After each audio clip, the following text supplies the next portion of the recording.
At first I thought it was horrible because you take your passion, your hobby, and you turn it into a job. This could ruin everything.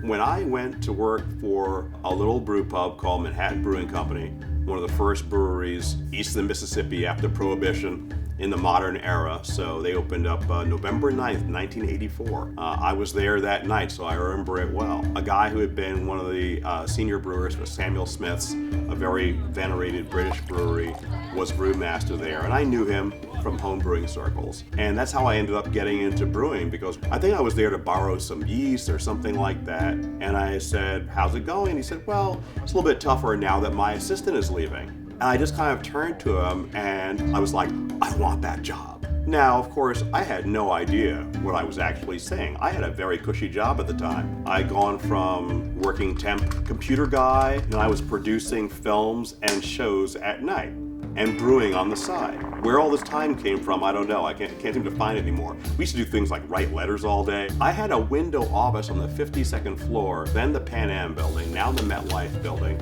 I worked for a top law firm. I made a lot of money. I liked my boss. I traveled a lot. I went to China in like 1988 for a few weeks. Nobody went to China in 1988. It was kind of cool. I took a 75% pay cut and ended up in July in a room full of boiling liquid, no air conditioning. I'm sitting there dragging around hoses. I'm saying to myself, oh no, I have a degree and like I'm a plumber.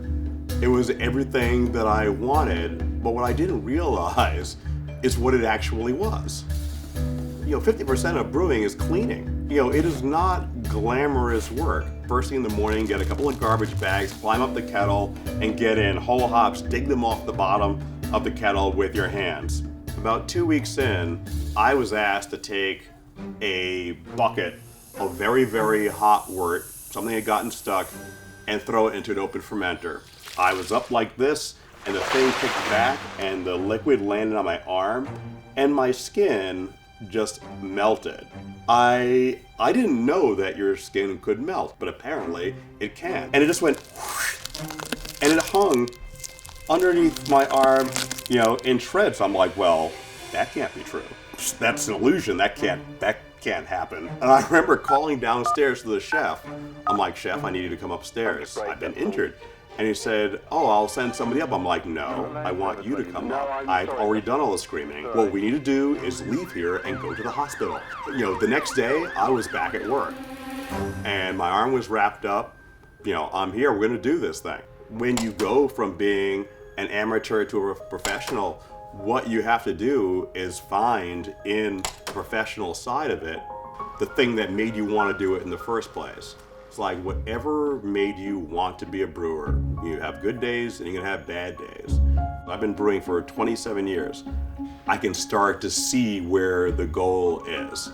I can't remember who said it, somebody a lot smarter than me, but they said success is becoming the person that you always claimed that you were, which I think is kind of awesome. We might not be always every day the brewery that we want to be, but I can see it from here. That's kind of the beautiful part, and the thing is, we go out every day and we chase that damn rabbit. He gave me a loaded gun, he said, shoot the can. I start to back up. It's like, no, I didn't say back up, shoot the can. And the can's right there on the ground. So I take this 20 gauge shotgun, and I'm just like, boom!